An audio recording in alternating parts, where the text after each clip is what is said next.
So 2 of the last 3 weeks, we've been talking about this idea of real versus ideal, the idea that God's calling us to perfection, but at the same time He's saying, well, you could still be less than perfect and still be good, right? There's some middle ground there. And He calls and calls and says, be perfect, be perfect. And sometimes we say, no thanks. And it's like, okay, you can still be one of God's people and not be perfect. And this is a difficult ground, I think, for some people to walk, because we hear the call for perfection and we don't make it. We burden ourselves with guilt and blame and all sorts of stuff. We beat ourselves down and we beat other people down because we didn't make it. We didn't make that goal of perfection. And the Lord's not trying to make us feel bad by calling us to be better. That's not the point of the call to be better. The call is saying, hey, you know, you will be happier if you do this. And if you don't, there's still room in this heaven for you, right? There's still room for it. Now last week, we showed the tribal arrangement, right? You had the tabernacle at the center. I guess from your view, you saw it like this, tabernacle at the center, tribes all the way around, and this was the divine order, and that if your tribes and your loves are all organized around the Lord in this way, you were invincible to attack. You know, Balaam and Balak tried to do their best to curse them, but they couldn't do it. And then we showed that when they uncamped, what's the word? Decamped, yes. They decamped, they lead with the ark, and they come out, and again, they are in order. That's how we progress in life, is lead with the ark. And then the service before that, 2 weeks prior, we looked at from Jesus' teachings in the New Testament, and mostly dealt with marriage and adultery and saying, you know, hey, you're not supposed to divorce. Moses allowed you to divorce. It's okay, but it'd be better if you didn't, right? Call for something more. But really, when it comes to church stuff, what is the point of all this? It's all about the afterlife, right? That's why we do this. That's why we try to make ourselves go through the annoying process of self-examination and repentance and change and all that stuff. We do it for the afterlife, right? So that's what I wanted to do today, is spend time looking at this real versus ideal from a eternal perspective. Because, you know, you're going to live here 50, 100 years, you know, something like that, who knows? But then forever's a long time. Forever's a long time. So we want to get the afterlife stuff right. Paul, in his epistles, writes that he got to see into the third heaven, the highest heaven. And so what I want to do is look at some readings that talk about these different heavens and show kind of what the difference is. It plays out kind of as you'd expect, right? Highest heaven's the best, lowest heaven's still heaven, but yeah. And when you think about these categories of heavens, I was thinking about it in terms of, well, this world is a school. And when I was in school, there were a few different categories of people, right? You had the people who didn't try at all and kind of flunked out of school, made poor marks, and probably didn't get very far. You had people who tried a bit. They'd open up their book once in a while, if they absolutely had to get that passing grade. Just enough to get by, right? That's probably your lowest heaven kind of person, right? You know, they go through life, they don't cause trouble, they go with the flow, they show up for work, but they don't put a whole lot of effort into their spiritual life, right? They just kind of roll with it. In school, this next tier up was the tier that I think I fell into. The tier that put in the least amount of effort for the most amount of grade. You know, I'd open my books regularly. I didn't study more than a day in advance for any test. I'd write my papers in a way that would cause me low stress. I put in some effort, but I wasn't going to go nuts. And you have people in the middle heaven that are kind of, they put some effort in, right? Maybe they come to a church services. Maybe they go to journey programs. Maybe they just sit at home and watch YouTube videos about, spirituality from whatever tradition they like, right? But they put some effort in. They actually do some self-reflection. That's your middle heaven. And then you have, in school terms, right? What's your highest heaven? You have the gens, right? The overachievers. The people who, when the teacher says, gee, did I assign you guys any homework? She says, no, you didn't give us any homework. Please give us more, right? The teacher sends home and says, here's some extra readings you can do for extra credit. And these crazy people do it. There are those kind of people who just do all the effort. And in the highest heaven, right, what is that? It's not only just being some self-reflective kind of goodness and regeneration, but it's looking at this and saying, well, what does the Lord want? It's that real, as we were saying earlier, about gratitude prayer. It's like, I'm grateful to the Lord. I appreciate all that He's done for me. I'm going to do whatever I can to give back. It's that mentality. It's that highest heaven. So you have those three layers. And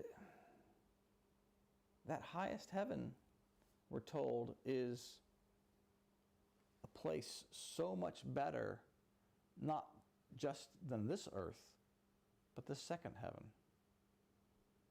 That highest heaven is incomprehensible to the heavens below it. It's a big difference. And I want to share this reading with you. We've talked about it before. It's Jesus talking about John the Baptist, and it's Luke chapter 7. And he's saying how, he's the best, but he's nothing compared to the lowest of angels, right? It says, after John's messengers left, Jesus began to speak to the crowd about John. What did you go out in the desert to see? A reed swayed by the wind? He's saying, did you come out here just to stare at the grass? What are you here for? If not, what did you go out to see? A man dressed in fine clothes? No, those who wear expensive clothes and indulge in luxury are in palaces. You're out in the wilderness, right? But what did you go out to see? A prophet. Yes, I tell you, and more than a prophet. This is the one about whom it is written, I will send my messenger ahead of you, who will prepare your way before you. I tell you, among those born of women there is no one greater than John, and yet the one who is least in the kingdom of God is greater than he. There's a big difference between these levels of heaven, right? There's a big difference between where we are and the lowest angels. And we get the picture of this in the Old Testament as to how ideal the highest heaven is. In Jeremiah chapter 31 it says, I will put my law in their mind, I will write it in their heart. They shall teach no more everyone his friend and everyone his brother, saying, Know ye Jehovah. They shall know me, from the least of them even to the greatest of them. He's written it on their heart. There's no more talking or debating about what's right and wrong. It's very clear. They know him. They don't say, I'm going to teach you about Jehovah. We know him. Jesus backs this up. And all throughout his life, he affirms what's written in the Old Testament. And he writes, it's written in John chapter 6. No one can come to me unless the Father who sent me draws him. And I will raise him up at the last day. It is written in the prophets. They will all be taught by God. Everyone who listens to the Father and learns from him comes to me. No one has seen the Father except the one who is from God. Only he has seen the Father. I tell you the truth. He who believes has everlasting life. I am the bread of life. So we're familiar with this passage in the context of, if you've seen me, you've seen the Father. We're the same person. It's the whole basis on the there is only one God theology of the new church. But it's also worth pointing out that these are the kind of people that the writings talk about are going to be in the highest heaven. Who are they going to be taught by? They're going to be taught by God. No intermediaries. They probably have a pretty regular prayer routine, don't they? You know, every day. Hey, how you going? Yeah, I'm all right, thanks. Yeah, good. Right? No intermediaries. It's a big difference between having the law inscribed on your heart versus going through life going, well, should I do this or should I do that? Well, gee, I don't know. Well, how about this? I can see, what? You know? There's a difference. No. I just know this is what I'm going to do. This is the right thing. And this kind of gets fleshed out in heaven and hell. The reading's fairly long, number 270, so we'll kind of go through it somewhat slowly, but it talks about all this stuff, and you can catch the differences between this ideal way of life and Lord accepting a certain reality out of people, that not everybody's going to be ideal. It says, the wisdom of the angels of the third or inmost heaven shall now be described, and also how far it surpasses the wisdom of the first or outmost heaven. The wisdom of the angels of the third or inmost heaven is incomprehensible, even to those who are in the outmost heaven, for the reason that the interiors of the angels of the third heaven have been opened to the third degree, while the interiors of the angels of the first heaven have only been opened to the first degree. And all wisdom increases towards interiors and is perfected as these are opened. Because the interiors of the angels of the third or inmost heaven have been opened to the third degree, divine truths are, as it were, inscribed on them. Right? This is what we saw in Jeremiah. It's written on your heart. Therefore, as soon as these angels hear genuine divine truths, they instantly acknowledge and perceive them, and afterwards see them, as it were, inwardly in themselves. As the angels of that heaven are such, they never reason about divine truths, still less do they dispute about any truth, whether it is so or not, nor do they know what it is to believe or to have faith. They say, what is faith? For I perceive and see a thing that is so. This they illustrate by comparisons. For example, seeing a garden and trees and fruit in it, should say to his friend that he should have faith that there is a garden and trees and fruits, when yet he is seeing them clearly with his eyes. For this reason, these angels never mention faith, have no idea what it is, neither do they reason about divine truths, still less do they dispute about any truth, whether it is so or not. I really like how he gives us this analogy of the garden, right? We don't debate these things. We just go out in the garden. It's like going in the garden and saying, this is there. You know, it's like me saying to you guys, hey, there's a church and you're in it. And there's an altar and there's some flowers and there's a guitar. And if I'm trying to convince you of that, you guys are all looking at me like I'm crazy. Of course there's an altar, flowers. We can all see that. Thank you very much. We don't need that instruction. That's what these highest heaven angels are saying. Yeah, it's clear as day. It's clear as day. But on the flip side, the lowest heaven angels, I say, well, guys, you know, there's an altar, there's flowers, there's a guitar. Somebody is going to say something like, well, is that really a guitar? How do we know? You know, it's kind of not too bright in here today. Maybe that's just something we're seeing. Maybe it's the shadows. There's a curtain right there. I can't really see from where I'm sitting around that edge of the curtain. Maybe that's not really a guitar. Maybe he's not telling us the truth. Maybe it's a toy guitar for Nintendo, right? All these things, when everybody else, what are you talking about? There's a guitar. It's right there. That's the difference between highest heaven and lowest heaven. You can probably convince the lowest people that there is a guitar there, but it takes more work. It takes more work. It's still heaven. It's still heaven, but there is a difference, right? The reading continues. It says, the angels of the first or outmost heaven do not have divine truths thus inscribed on their interiors, because with them only the first degree of life is opened. Therefore they reason about truths, and those who reason see almost nothing beyond the fact of the matter about which they are reasoning, or go no farther beyond the subject than to confirm it by certain considerations. And having confirmed it, they say that it must be a matter of faith and must be believed. Isn't this kind of how we operate religiously right now, right? We say there's an afterlife. Can't see it, can't touch it, can't see all those things, so we reason about it. Well, we go, of course there's an afterlife, right? Plenty of people have died and said it, and blah, blah. You got to talk them through it and, create a belief.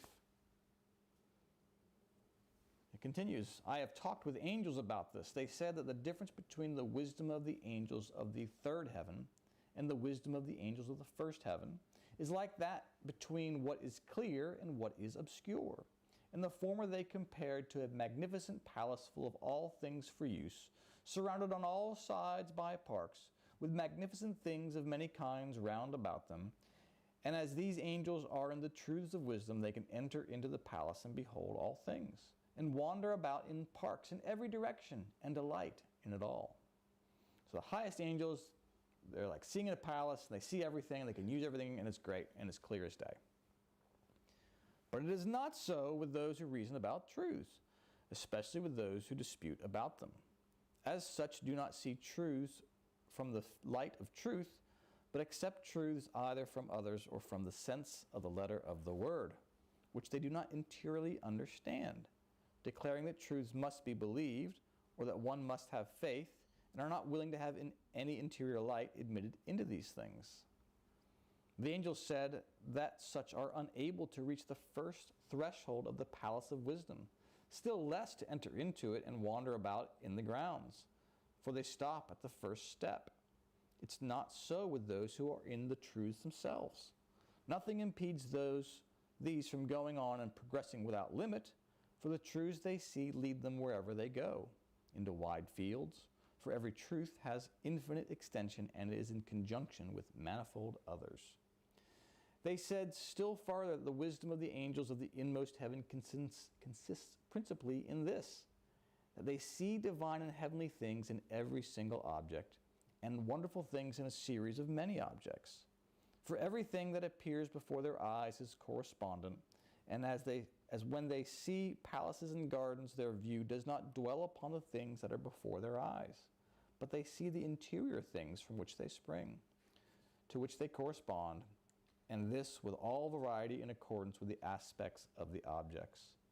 They see innumerable things at the same time in their order and connection, and this so fills their minds with delight that they seem to be carried away from themselves. Whew. So that's a long one. But I want you to kind of have this idea of how angels see things differently, right? They don't just see a flower. They say, oh, well, those are flowers, and this is their use in the ecosystem. This is what feeds them, and this is what this, and blah, blah, blah. They go on and on about how they have a purpose and a use, and they don't do that just with flowers. The angels do that with people, too.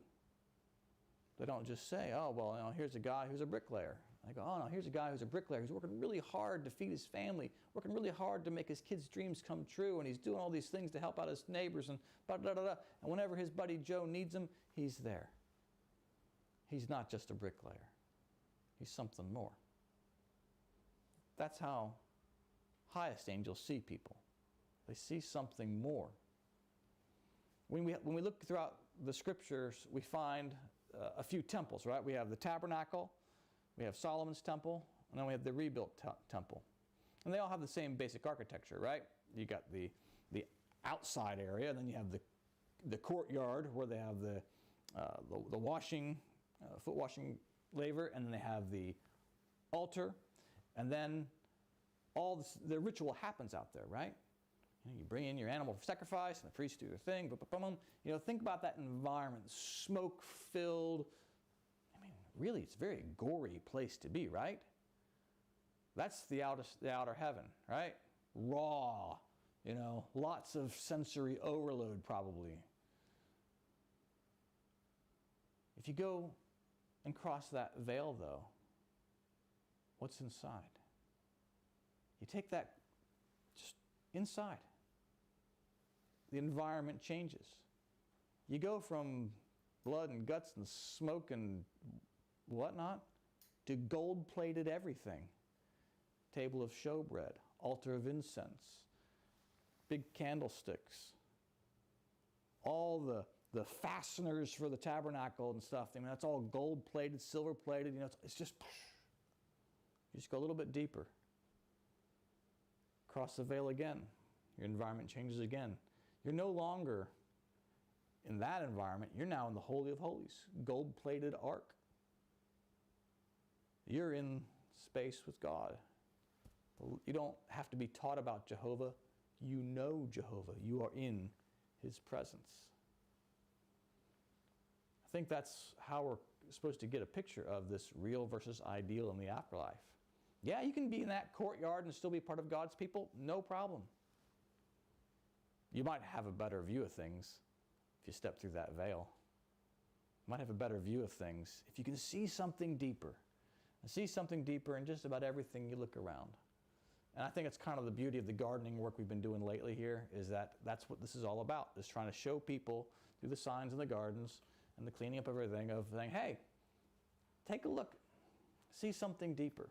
There's something more out there than just plants. It's something more. The Lord doesn't require us to be perfect. Doesn't require us to be perfect to be in heaven. He is calling us higher. If you don't want to go all the way in, that's fine. There's space for you. But there's a better view on the inside. Amen.